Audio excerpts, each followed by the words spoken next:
There we go. Hello everybody and welcome to our stream all about our design courses. Thank you so much for joining us today on the grimmest Saturday we've probably had of the year so far. So thank you so much for spending your time with us today. I'm Michaela. I work as part of our School and Colleges liaison team and I'm joined today by some very special guest stars. So we have some faculty members from the Arts and Design and courses, and then we've got a couple of members of staff who have been previous students with us as well. So we've got a lot of support on here, a lot of questions that we can get answered for you. So we've got academics and students. We're going to be answering your questions throughout, so please do pop any comments or questions that you have in the live stream box. Let us know that you're here, where you're from. We're happy to hear from you. Any questions that you have answering, we're hoping to make this as interactive as possible, just to get as much information for you as we can. So let's start by introducing all of our lovely staff members and the academics. So if we start with Nick, if you want to introduce yourself and just let us know a little bit about yourself. Hi everyone, so I'm Nick Rowan. I'm Programme Lead of BA and BSc Product Design here at De Montfort University. Thank you very much, Nick. And Libby, for yourself, you could go next. Hi everyone, I'm currently studying my third year for interior design. Thank you. And Alex? Can you hear me? Yeah, we can hear you now. Yeah, I'm Alex Stoffard. I'm one of the senior lecturers of the interior design programme at De Montfort University. Perfect, thank you very much. And we've got Parneet. Hi, my name is Parneet and I'm a third year design craft student. Perfect, thank you very much, Parneet. And we've got Dylan. Hi, I'm Dylan. I'm a BA Product and Furniture Design graduate from DMU. Perfect, thank you very much, Dylan. And last by no means least, we've got the lovely Imogen. Hi everybody, I'm Imogen Orst and I'm the programme leader for Design Crafts. Perfect, thank you very much guys. So I can see we've got some comments coming in already. Lovely, yes, as we've said in here, please do pop any questions that you have in and we'll be more than happy to answer them for you as we go throughout the stream. So let's start off by explaining the different design courses that we have to offer. I'm going to head over to Imogen first of all to give us an overview of Design Crafts, if that's okay, please, Imogen. Okay, hi everybody. So Design Crafts is a course that is about designing and making. So if you're interested in working with materials, with your hands, learning skills in crafts, then this is for you. So we're called a multidisciplinary crafts course, which means that we have, we're going to teach you things about ceramics, about jewellery, metalwork, that's silversmithing, hot glass, glass casting, some textiles. You can work with wood and plastics. So a whole range of materials that we teach you about, particularly in the first year. But the idea of the course is that you begin to specialise and develop your own sort of creative practice within the craft and design area. So things that are really special about DMU's Design Crafts course is that we have not only the range of materials that you can use, but we've got hot glass, which is pretty an amazing facility and quite unusual. We also have an artist in residence scheme for graduates. So we support our graduate students for a year after their course to help them get on their feet and to establish their practice. That's quite an unusual feature of the course. We also have amazing workshop facilities, which I think Parneet can tell you about later. So we've got the ceramics workshop, the hot glass workshop, a jewellery metalwork workshop, and textile facilities, woodwork facilities, and so on. So it's pretty amazing support for this course.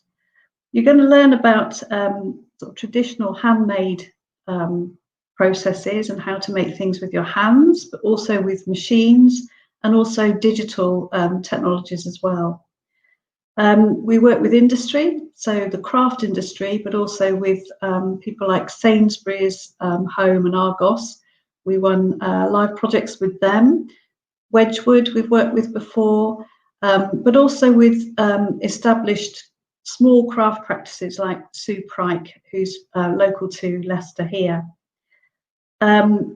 Professional practice is embedded in the course, so not only are you developing your creative practice and working out sort of what kind of practice you want, but that's supported by, you know, what are you going to do with that when you graduate? And we help you learn how to present yourself, present your ideas, talk about your work, how to start branding your practice. We give you some business support as well, developing your entrepreneurial skills at the same time.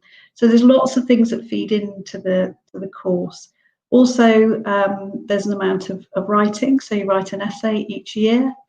And in the third year, particularly, that essay really connects to the things that you're working with in the studios. The other things that are really good is that you have free materials when you're being inducted into the workshops. And you also have a bursary every year that goes towards, or can go towards, materials and art materials. So have I got any more time? How am I off for time? I could stop there. Lovely. Thank you so much. I'm actually aware of all of those things, so definitely very informative, so much appreciated. Thank you so much for that.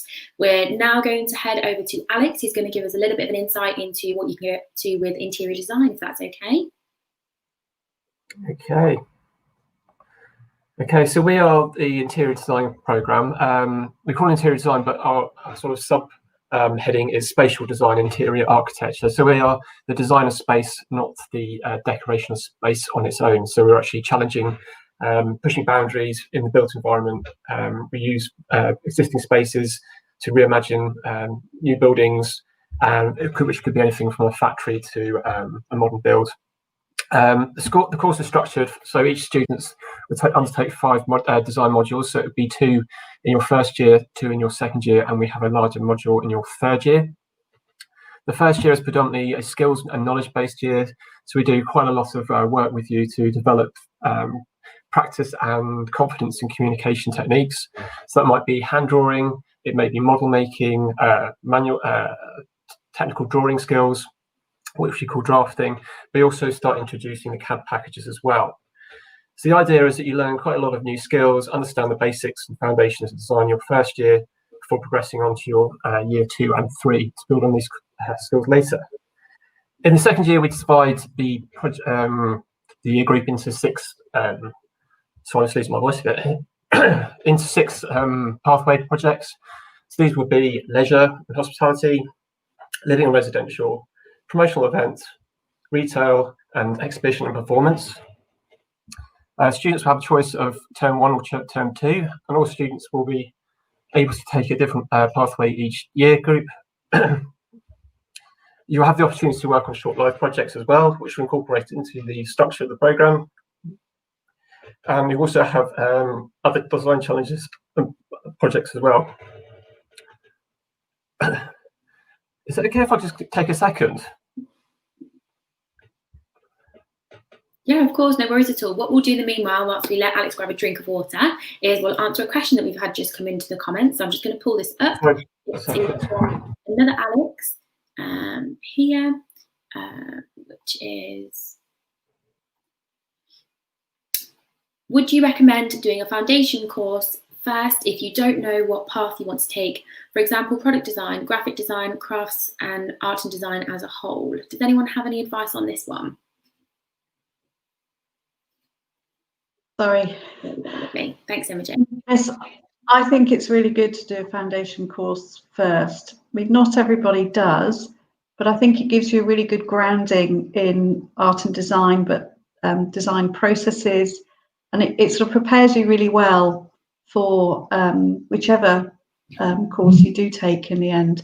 So it gives you that time to explore things, whether you like working in 3D or whether you like working flat, or whether you're interested in sort of decorative qualities. You know, you might find that you want to work in fabrics, for example, or you might feel that you want to do something that's more towards industrial design. So yeah, it's a really good idea to do a foundation course first. I suppose when you're studying, for instance, A-levels, you perhaps might study at an art A-level, but that's quite vague. You don't perhaps have the sort of experience to work with the amount of perhaps facilities that we have available. So I suppose a foundation would be a good way to get to understand what your niche might be or what it is that you really have a passionate about. Because I suppose when you're studying A-levels, if you're just doing an art subject, then you perhaps won't be exposed to as much as you would be in a foundation. So I suppose the foundation would be a good place to start. So we do offer a foundation program at DMU. It's one of our only courses that you apply for directly rather than through UCAS. So if you do want to have a look on our course pages on our website, if you click on course and then click on foundation courses, you can find our art and design foundation course, have a read about it, look at the entry criteria, see if it perhaps is suitable for you. And if so, we're more than welcome to make an application, and we'll be happy to receive that from you. So thank you very much for your question, Alexander. I hope that answered it for you very well. Thank you. Okay, and then I'm just going to add Alex back. Are we okay? Yes, yes, sorry about that. Just needed a little bit of insight. Right, okay. So I said that the first year is predominantly about skill-based, which you build on for your second and third year. The second year, we have the 6 pathways, which I said were retail, promotional events, hospitality and leisure, living, residential, performance. So you choose a project based on what your interests are at that time. You can choose a different pathway each term. You sort of get challenged in different ways. As we said, we have live projects, which tend to be sort of short live projects, which will be with real clients. We've had lots of opportunities from things like design of prisons, homeless shelters, mental health charities, the LGBT Centre in Leicester. So we tend to sort of get quite involved in sort of local level as well. So once you've gone through your first and second year, the idea is that you've built up this sort of amount of knowledge and understanding of the design processes and skill bases to communicate your design, and you finish your degree with us in your final year with a major design project of your own choosing. So we ask you to develop this between years 2 and 3. So we ask you to create something that you want to be showcasing at a degree show or in your portfolio. However, you also have got the option between your second and third year to undertake a placement year to enhance your studies, supported by the placement office and employability lead, which is in our staff team. We also build competitions into our second and third year. So we've got the RSA, which is the Royal Society's Art, and we've also do the British Interior Design project as well, which we've won. I think we came third last year, first the year before that, and second the year before that. So we always do well in that national competition. And we also take part in the Popeye, which is a sort of a retail-based competition as well. So we also do traditionally quite well in those subject areas as well. Hopefully, when we go back to some sort of sense that we can start traveling around, we also like to do DMU global trips as well. Most years we go to a European city, and so far we've visited Berlin, Turin, Prague, Hamburg. This year or last year we went to Helsinki. This would be an opportunity you can do in your first and second years, and we tend to share the trips with Design Crafts and Product as well. So the facilities that we use, I think hopefully you've seen some of the things that we have already, but we utilise our workshops downstairs with the wood, plastics, metals, also the digital printing as well. So you get to use the laser printing for model making and things like that. So our students have access to all those model making facilities. So I think that's pretty much it. There's probably a lot more I can say about it, but I think that's pretty much covers it. Is that okay? Yeah, that's great. Thank you so much. I think we've had a real insight into 2 of our topics so far. Last but by no means least, we now have Alex, Nick, who's going to tell us about product design and what that entails. Cool, thank you. So I think the first major difference to talk about with product design is we're actually a group of 3 programs together. So we have product design, which is a BA program. We have product and furniture design, which is a BA program. And we have BSc product design, which is our BSc program. All of our graduates become wonderful, great product designers. And really the difference in what you're picking is where you're going to specialize. So on each of these programs, there are specialist modules that you're taught and assessed in. And what we're helping you to do is find your niche within product design. I think as a set of courses, we're artifact focused. So what we look at is actually the artifact you're trying to design, the artifact you're trying to make. We'll take influences from your aesthetic cues or perhaps sustainability, but we create graduates who make products that can be made and are designed for the future. exactly like with the other two programs, we have great opportunities to access placements and to access DMU global trips. So the trips Alex talked about, a lot of my colleagues and students went on, and I'd encourage every student listening, whatever program you do, please do a placement. It's one of the most valuable things you can do on your journey at De Montfort. As I said, what we do is we focus on you and what you want to make. So first year, like with interior design, it's about building up those core skills of the subject. Second year is where you level up. You've got some more course specific modules where you really get the skills based around your program. And then in your final year, you're going to undertake a major and a minor project. The minor projects are always linked to competitions that, again, we do quite well in. So you're doing briefs from the RSA or perhaps design innovation in plastics. This gives you a chance to benchmark your work against national peers and national colleagues, look outside of the course and really see where you are. So then when you go on to graduate, you've got a good idea about the field. And then your major project, you undertake a 32-week project of a design of your choosing. And the real value of this is it allows you to design the portfolio you want for the job you want to get. So if you've got a specific career in mind, you can tailor your projects in any of our final years so that that portfolio you create when you graduate helps you get the job that you want in the future. So if product design's for you, I really look forward to hearing from you, and I'd encourage you to look at all three of our programs and decide what areas you enjoy, be that electronics, be that furniture, be that the aesthetics and form of a project. Have a few questions for us in the chat and come and have a look at what we do, because we're really proud of it. Thank you.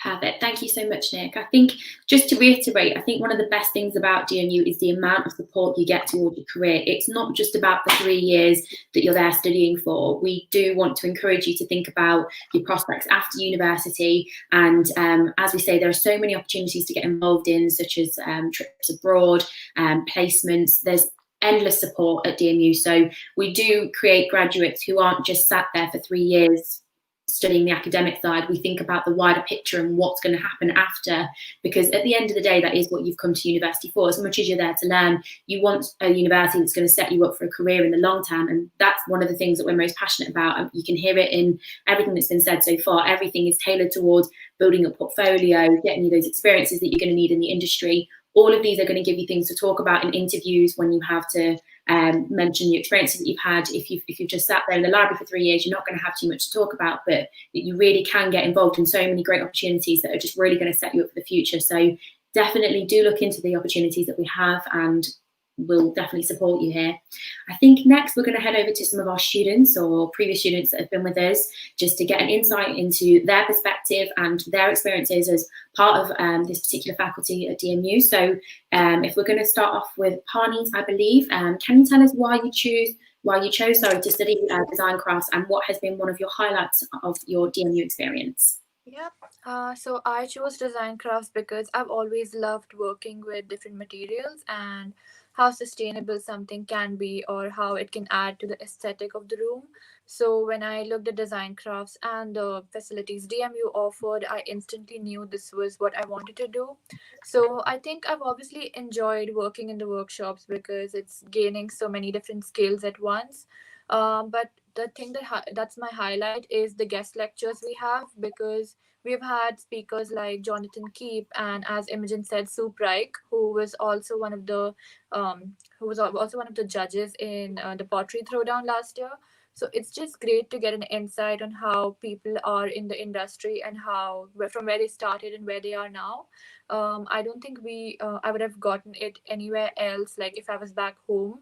So it's just great because you can email them later, you can follow up and ask questions about how they work, and probably even possibly intern with them. So it's just a lot of great opportunities, and it's great for networking.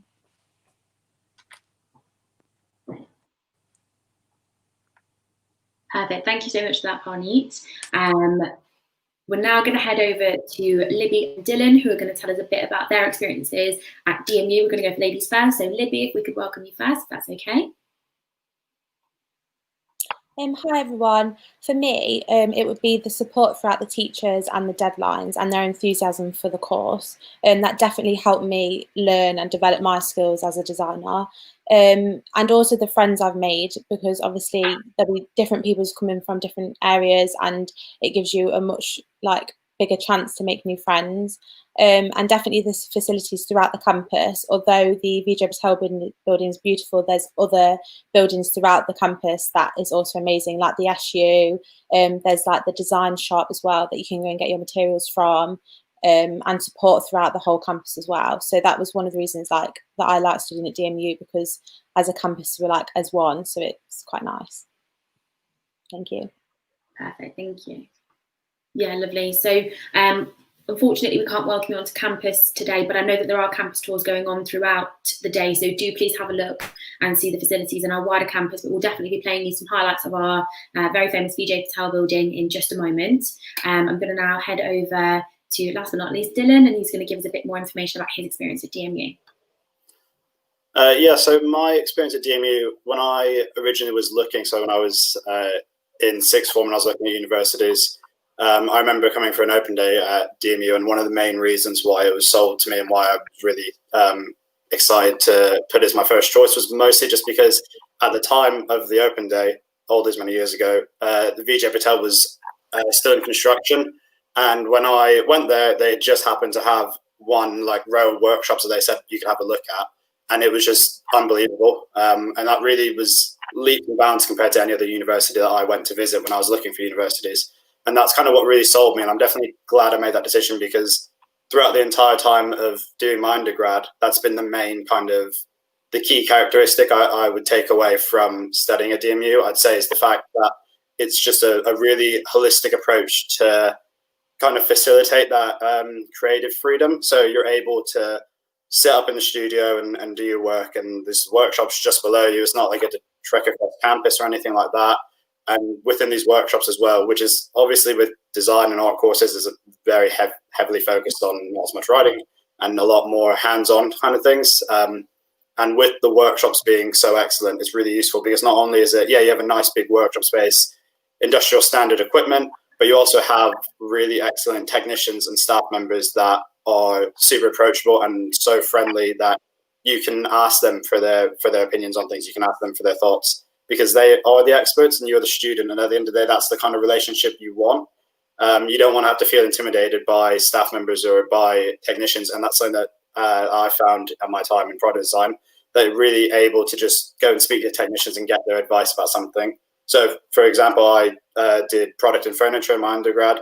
So for the whole time of my furniture projects, I was fortunate enough that I had such an excellent woodworking workshop that I had those kind of resources of understanding and having those conversations, really specific conversations with technicians about things which I wouldn't necessarily know, because at the time it's not as if I had the experience. So I think that's one thing that is really I'd take away from studying at DMU, is that kind of that freedom of being able to try new things, speak to people, get some reassurance. And I found that more so in studio spaces and workshops, I'd say. Perfect, lovely. Thank you so much for that, Dylan. It's really nice to hear that we have such an atmosphere of support at DMU. So even if that's not in your lectures, it's really nice to know that we do have the support in terms of workshops, because I think with the types of degrees that you might be considering, if you're looking at the stream, then that is definitely something that's going to set you apart from any of the universities, is that support network. I think what we'll do now is we head over to some of our comments and start answering some of your questions. We'll just start to pull these up. So if we have a question just here from Party Cat, lovely name. Do we need to have product designs in our portfolio when we apply? Now, I'll be honest, I'm not too familiar with a portfolio. I understand how to submit them and get them through to admissions, but from there I have very little information, so I'm going to head over to the experts themselves. What would you guys recommend for this one? Okay, so specifically for product design, if you're applying to DMU this year, we're going to ask you to do probably about 4 or 5 A3 pages of work. This is going to be a digital portfolio. So I wouldn't worry if you currently don't have specific product design in your portfolio. What we're looking for in prospective students are those core skills, your ability to draw, your ability to do a bit of scale, perhaps looking at where you are. So when you apply, if you choose to come here, you'll come in and you'll have this micro portfolio that you can bring into your first personal tutor meeting in year 1. So we'll meet you in the first 3 weeks and we'll get a good assessment of where you are. That way we can help support you to become the designer you want to be. So when you apply, please watch out. We'll ask you to do a couple of small tasks, and that will help get your portfolio to a stage that we can fairly review you and what you get up to. That's amazing, actually. I wasn't aware that you sat students down when they started and went over their portfolio with them, so that's definitely something I'm learning. Does anybody else have anything to add to that? Or are we happy with that? Is anyone? Yeah, go ahead, Dylan. I think specifically with product design as well, please Nick, correct me if I'm wrong, but one of the things that I found when I was doing my portfolio and when I had like my interview and things is just showing the intent and the not ambition is probably a very bold word to use, but just showing that you actually want to learn and you're trying to make those steps initially. So for me, when I did product design as an A-level, and then I did A-level art. So I had my portfolio was very heavily art focused because you do a lot more stuff in art, and product design, you would just do 1 or 2 projects. So I did a few projects on my own, just learning some CAD software to kind of fill that space. And I think that's something that's quite important because you go out on your own and make an initiative to try new things and show the intent. And even if it's not, like I was 18 and it was probably terrible. I can't remember what it was. I think I did like a lampshade or something like that. And it would have looked awful, but it's the fact that you show the intent to want to learn and you're starting to make those steps rather than having fully finished products that you've got in your portfolio. Because really you're going to uni for that reason. You're not, then no one's going to expect you to have already come that far. So it's really showing that intent, I'd say. Yeah, definitely couldn't agree with that more. Obviously, we appreciate that in colleges and perhaps if you're doing independent learning, you're not going to have the facilities that you have at university. The whole point is you're coming to university to learn these new skills. They don't expect you to have them starting off, but just to show that you have perhaps done something that Dylan's done, which is gone off your own back and tried to improve yourself further. These are all skills that are going to benefit you when you come to university. You are going to be an independent learner when you get to university. So by showing that you've got that initiative, you're showing that you have an understanding of the course, that you have a passion for the course, which is the main thing that you need to get across. So yeah, I definitely would recommend that. So I hope that answers your question there nicely. I think we've got one more question here from Rebecca, which is, do you still design the room as well as the space in interior design? And are there connections to high-end companies? Does anybody have anything to say about this one? Yeah, go ahead. Okay, so this one seems to be one that's on for interior design. Okay, so when we say talk about interior design, it sort of tends to be that a lot of people think it's about interior decoration, and it's not. I mean, you still have to design a room because a room is within a space, but it's much more broader than just sort of here's a room, now decorate it to look good. You're having to think a lot more about how that room's going to be used, who's going to be using it, and making the most out of the space that you have to facilitate something specific. We do say things like, you need to have an emotional connection with a room, and that tends to be where the decorative part comes into it, but there is a little bit more about it. So I hope that answers the first question. So it sort of does cover rooms, but the room is in with a space. Do we have connections with high-end companies? We do have connections with industry. That's always increasing. We do projects with them. They can do some talks with us, similar to what Imogen was saying about her program with the guest lecturers. We have similar things as well. And a lot of our graduates do go on to work for some of the high-end design companies as well. And also, don't be thinking that the only good destination is the high end. There's lots and lots of smaller design practices that are doing amazing things as well. About DNU, by having the opportunity to hear from guest lecturers, you're hearing from industry experts. So you're not hearing about things when they've come and gone. You're hearing about them as and when they're happening, and I think that's really important. With subjects such as art and design, the industry is changing constantly, all the time. It's constantly evolving, so it's definitely good to make sure you're at the forefront of that. So yeah, thank you very much. I hope that answered your question there, Rebecca. Lovely. Oh, this is a great question actually from Jacob. I love this question. Okay, what can you explain the difference between the BA and the BSc courses? I think that's a really, really great one. Does anyone have anything to say? I'm sure we could speak about this for days, but let's try and summarize. He's addressing product design. So Jacob, the main difference is what you're taught and assessed in. So if you went for one of our BA programs at DMU, your custom modules are going to be around critical and contextual studies, so design thinking about the user, how to do research, and then from there we're going to look at design for manufacture. So as I said, where an artifact focused course, we focus on you actually designing things that can be made. Your main core module as a BA student is going to be visual language and communication. And a lot of that is thinking about the style of the product, how intuitive it is to use, what it looks like. So how I'd categorize that, if I was being on a really broad level, a BA student might look to design from the outside in. So you're styling it, you're making models, you're touching it, you're interacting it, and you're designing from the outside in. If you were to take one of our BSc programs, in the first year, you're doing electronic and mechanical engineering. You're doing a bit more on how it works. As you go into your second year with the BSc program, you're looking at that design for manufacture from an engineering side, and you're also in a bit more in depth in electronics and a bit more project management. So what I would say is what you're doing is designing a product from the inside out. You're focusing on what you want it to do, understanding that functionality and how it works, and you design that and then you skin it. As I said at the start of the presentation, I think a good product designer would have all these skills. So what you're really picking between our BSc and our BA program is what you're being taught and assessed in. And the thing I'd encourage all graduates to look at is not just to take the obvious path that I'm excellent at drawing, I should probably take the BA because they do visual language. I'd really encourage you, if your core skill was drawing, if you're brilliant at it, consider the BSc. Learn a new skill, add another quiver to your bow, and actually upskill while you come to the program. So that's a great thing you can talk to the course team about, the difference between the programs and which one's right for you. Yeah, definitely. I think that's a very good thing to learn there. I suppose if you have strengths already, it's great to develop on those strengths. But the whole point of coming to university, one of the main points, is to sort of look outside your comfort zone, learn things that you perhaps wouldn't have had the opportunity to learn before. And by perhaps choosing the right course, you can start to think about that. In terms of the BA and the BSc, are they assessed differently? Do we know? Is it a different form of assessment? Yes, so the majority of our assessment is portfolio project based. So if you're on your design module, it's portfolio and project based. We have a great CAD module that's assessed on your model making, your skills. On both programs, there are reports. So in critical and contextual studies, or particularly when you get to your third year, you're going to do things like a viability report to explore your idea and see if it's actually viable, see if there's a need for it there.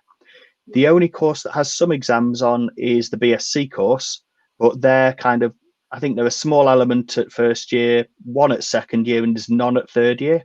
So that's the only real difference in assessment methods. There are a couple of exams on the BSc program, whereas on the BA, the majority is coursework, assessments, assignments, model making, and actually those skills you're going to take forward into your career. Perfect, lovely. Yeah, so I think one thing I'd probably recommend is to look at yourself, look at your learning style. What are your strengths? What are your weaknesses? If you're perhaps someone who struggles with an exam, and that's completely fine. Sometimes people do struggle with exams. If you think that you're the type of person who perhaps doesn't work as well under pressure and you prefer to consistently build upon your skills and build upon your project, perhaps the BA might be a better alternative for you. So it's all about looking at yourself and thinking how you think you're going to succeed best in terms of your options. But as we say, if you do have any particular questions about the courses, do just pop them in the comments, and we've got all the experts that you could possibly wish for here, and we'll be happy to help you. So thank you very much for that question, Jacob. We've got one more question here from Hattie. I think we've answered this one already, actually. I think we've posted the question twice there, so we've answered this one already. We've got another question from Rebecca here. Oh, sorry, we'll go back. Yeah, go for it. Oh, yeah, I think you've muted yourself. So I think that question, we had a similar one, but it was towards the product design rather than interior design. And I think just to say that actually the interior design is probably very similar to what the product designer are asking for as well. You know, what we're looking for is ability to able to communicate an idea somehow through sketching. We like to be able to see that you're able to communicate anything. So an understanding of spatial awareness is very good as well. So that might just be in a product you've designed from college or something that is in 3D. But generally, we like to see a broad range of skills coming onto the program. So we love our students who've come from the art-based backgrounds and also the ones that come from the design-based backgrounds from college, because when they come together on the program, there's sort of like a nice mix of skills and you can learn from each other. So there's nothing specific. You know, it's actually sometimes an advantage not to come with a interior design loaded portfolio, because ultimately we want you to develop that with us. So anything that's creative, I would have said. Perfect, lovely. Thank you very much for that answer, and thank you, Hattie, for your question. We've got a similar sort of question that leads on to this, but just to make sure we've answered everything, Rebecca's given us another question here, which is it the same kind of content needed in an interior design portfolio as a product design portfolio? I'm currently taking art at A level. Is that okay to include? So I'll let you guys fight. Yes. I'd say yes. I mean, it's exactly, we're saying again what Alex said and what Dylan said. It's about your intent. Art is wonderful to show. Please do show us that, because that's one of the core skills, taking that idea from your head and putting it down on paper. But I think the only thing really to add to portfolios are things like the Duke of Edinburgh Award or Scouts or any community work you do, because all of design is a contact sport. You're interacting with people, you're talking to people, you've got clients to deal with, you've got suppliers to deal with. So anything you can illustrate to us where you've been active, maybe in a sports society or part of a team, showing you've got those communication skills and the ability to work with others, this will set you up well on any design program. So yes, please do include your art, and I'll hand over to Alex to see if he's got anything to add. No, I think it was answered pretty much in the last question as well. It's just basically, I think Dylan put it beautifully. It's an intent. We want to see a thirst for the subject area, because if you're interested in the subject area, you'll just generally will do well because you're interested in it. So we need to see that the base skills are there, that you're not going to be overwhelmed when we start throwing sort of like, draw this in perspective, draw this, draw that. Here's all new skills that we want you to learn very quickly. So we need to make sure that you are ready for that challenge, but say a keen intent is always going to serve you well, I think. Definitely. Thank you very much, guys. I hope that's answered your question, Rebecca. Just to add to that, we do actually have a portfolio section on our website. I can't remember off the top of my head what that comes under, but if you do type in DMU portfolio advice, we do actually have a page on there that will give you some further support on what we look for in a portfolio, how to structure it, because obviously we appreciate this might be the first portfolio you've ever put together, and it can be quite daunting at first. But there's support on the website there. So if you do need any further tips and advice, do head over to the website and there'll be plenty of support on there for you. So thanks very much for that question, Rebecca. Let me see if we've got any further questions. I don't think we do. So if we continue on with the rest of the programme for today. So one thing we want to talk about next is the facilities at DMU. So I know we've spoken about them previously. We've heard a lot about the infamous VJ Patel building. So I do have a lovely video here for you guys, which I'll play for you in just a moment, which will show you some of the facilities and what the campus itself does actually look like. I know we've said this before, but it's not just the VJ Patel building. Students do have access to the whole of the campus. We have brilliant library facilities. There's facilities all across campus. So we're just going to play that video for you now.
Thank you very much for watching the video, guys. I think that will give you a bit of a taste of some of the facilities that the Vijay Patel building offers. It is very well equipped with a range of workshops and studios. How would you guys say that this has helped you with your work? Any projects that you've had? Does anyone have anything to speak about with this? Yeah, Pani, lovely. I think one of the main reasons I came to DMU was the Vijay Patel building, because it just stands out, and the workshops are great because we have all the core workshops in one place. So each time I want to pop into the metal workshop, I can do that, and then I can just turn to the ceramic workshop, or I'll be making a mold in the plaster workshop. So everything is there, so we can do a little bit of everything. And the technicians are amazing because you can just do a lot of different things, or you can combine materials and you can mix things up, and they'll be there to sort of tell you how it will work or what are the possibilities. And all the materials are there, so you don't need to like source the materials from outside. So yeah, it's just amazing to have everything in one little space, and you can just experiment a lot. Perfect. Thank you very much. We've got some pre-prepared questions here for you guys to have a go with. So we're going to start off with a few of these now. So I think one thing that perhaps will be quite important for these types of courses is the following question here. So what materials are provided and what do you need to buy yourself? So I know we've mentioned a bursary previously. Do we want to touch on this a little bit more, if that's okay, guys? Yeah, go ahead. Happy to. So I know for product design, what we talk about is your core materials are provided. So what that is if we have a specific project for you, like our workshop induction Lego Man project, which is in weeks 2 to 5 this year, all the materials for that project are provided. On top of that, we have basic core materials. So that's boards up to 12 mil, that's blue foam, that's quite a lot of the plastic sheets, that's quite a lot of our metal stock. Now, what we have on top of that is we have a materials bursary. So as you go through your years, as you go through your projects, as you need more specialist bits of kit, so you get to your final year, you're designing some headphones, you want a headphone driver to actually make your product so it's designed for manufacture. The bursary's there so you can buy those custom bits that you wouldn't consider core stock that we don't hold for all of our students. So on my programs, that's where the main difference is. The difference is between what we would call and consider core, and then those specialist bits that really take your project above and beyond. Perfect, thank you very much. And how much, out of interest, is the bursary that students can apply for? Do you know? Yeah, go ahead. I think it's on the website, but it's for design craft students, it's £150 in the first year. It's £200 in the second year, and £250 and then £300 in the final year. You can check that on the website. Sometimes it can be a bit of a pricey subject to study if you're having to pay for all of these things yourself. So I think it's really great that you do have that support so that you're not being hindered financially by your supply. So that's great to know. Another question that we have. Oh, yeah, go ahead. So just to add, for those who are thinking about doing the interior design program, when you start and join us in your first year, we do expect you to arrive with a certain set of equipment, such as drafting, things like a drawing board, an A2 drawing board, set squares, scale rules. Obviously, so that's equipment that you're going to use. Hopefully, over the 3 years, you'll be with us. So it'll be yours to start with, and you need to look after it. So we'd like our students to come in with sort of basic equipment. So there is a sort of a small investment at the beginning of the program, but it will be worth the while over the course of the 3 years as well.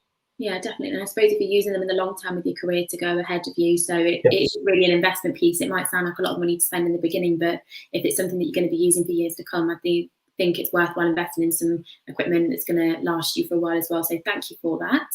Another question that we have here is the following question. So what are the opening hours for the facilities? That's a great question, actually. Does anybody have any information on this? No. Oh, yeah, go ahead. So the studios are open 8 to 5 right now.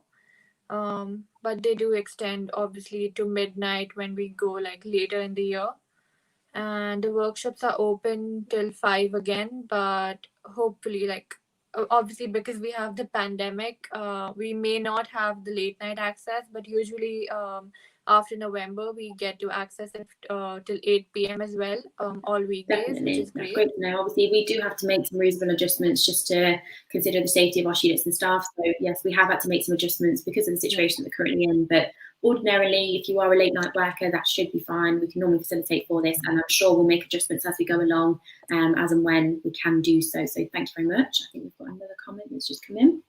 Oh, lovely. This is a great question actually from Snowflake. I'm assuming that's not your real name, but great if it is. Do you have to have some knowledge of the CAD software before you come to do the interior design course? That's a great question. The answer is no, you don't. We actually try and keep our level 4 students, so the first years, away from CAD as long as we can, actually, because it can be a little bit hindering for the creative process, because you sort of get carried away with what you can do on CAD rather than what the extremes of your own individual creativity. So we do tend to sort of try and build on manual skills in your level 4, but we do introduce CAD later on in level 4, so maybe the second term. So basically, you're allowing yourself to be a little bit more creative before the CAD starts taking over, as one can say. So no, you don't. Great, lovely. Okay. Thank you very much. And I'll head back to some of the pre-prepared questions. Oh, okay, this is a great question, something that I think students will need to know. What are the career prospects like? So what have our grads gone on to do? What kind of fields have they gone into? Any companies that they've worked with? Do we have any insight on this at all? Yeah, go ahead. Yep, I'll say everyone, it's great fun to talk to our graduates. We've got a wonderful range in the 5 years I've been at DMU, working from companies that you'd know like Jaguar Land Rover and BMW to setting up their own design consultancies. We've got 2 students at the moment who graduate in the same year as Dylan, who've gone off to Nottingham to start their own design consultancy. And then mainly to companies that you don't know. And I think that's one of the most exciting things about design. One of our lecturers on visual language, Andy Wardle, actually is an owner and runs a company called Redline 3 days a week.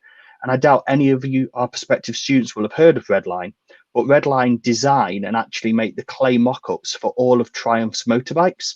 So I imagine a good proportion of our students will have seen a Triumph motorbike, something like the Speed Triple or the Street Triple. And these were all designed by the design company Redline.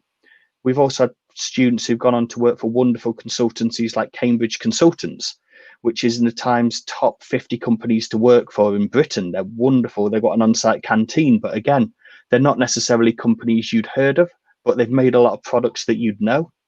So that's what I'd say about our graduate prospects. I think they're really wonderful and really varied. Yes, I think with these types of subjects, it's whatever you want to make of it, really, whatever your passions lie with. There's always opportunities, and you'll always find support at DMU, whether that's with our placements team or whether you can go to individual members of staff that you might have, your personal tutors, etc. They're always there to help with anything that's in relation to your career prospects. And moving on from this, a great question that follows actually is, how will DMU support me in finding a placement or job?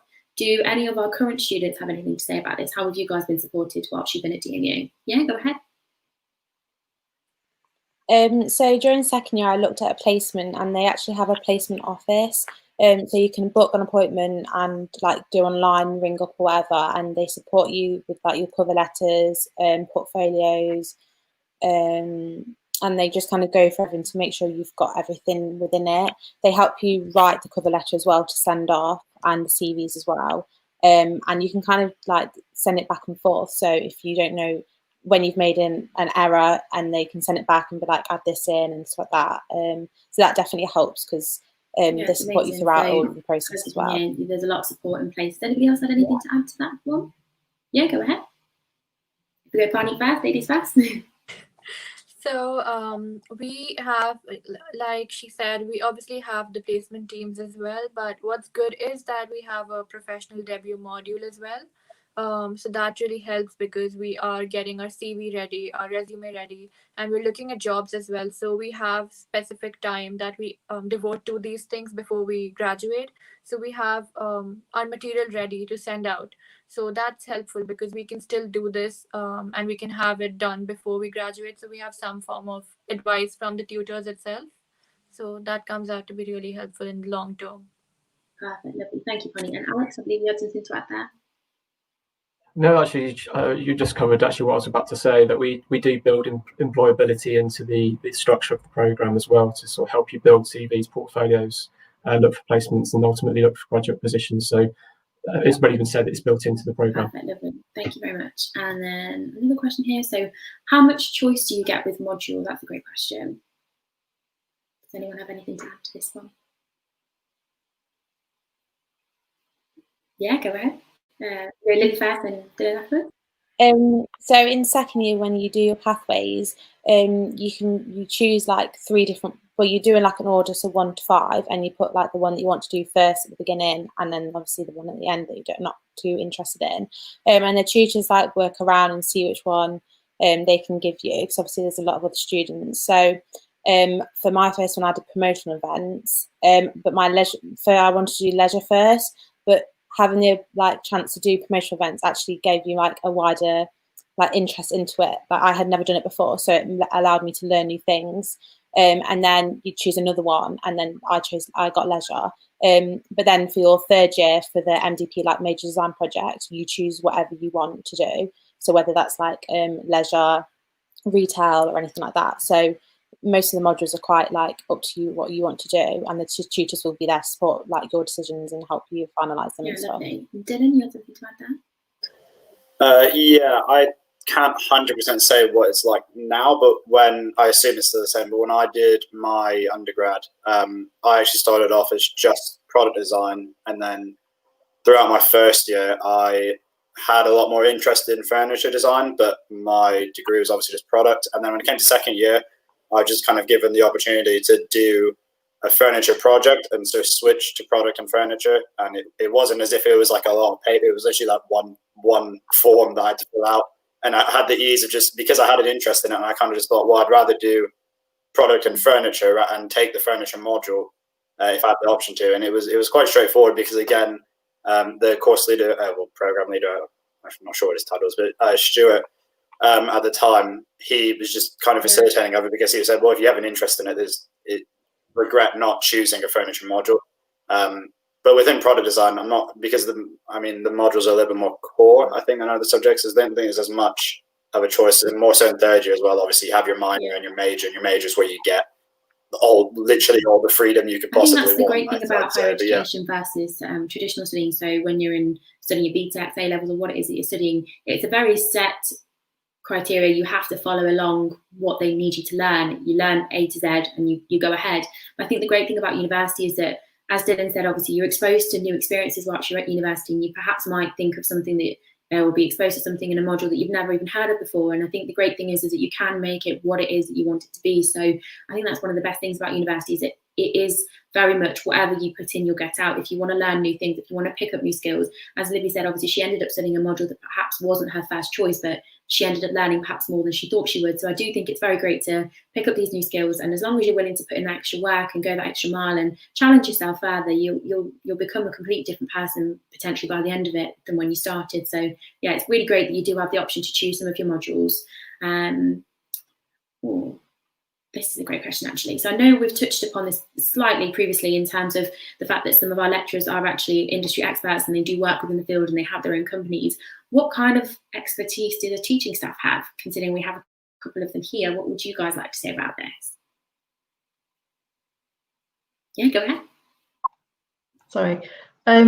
We've got a team of practicing makers and designers who also are academics. So the technicians that we use are also practicing makers in their own rights, but also the staff are. So we've got some really amazing visiting part-time staff as well who come in.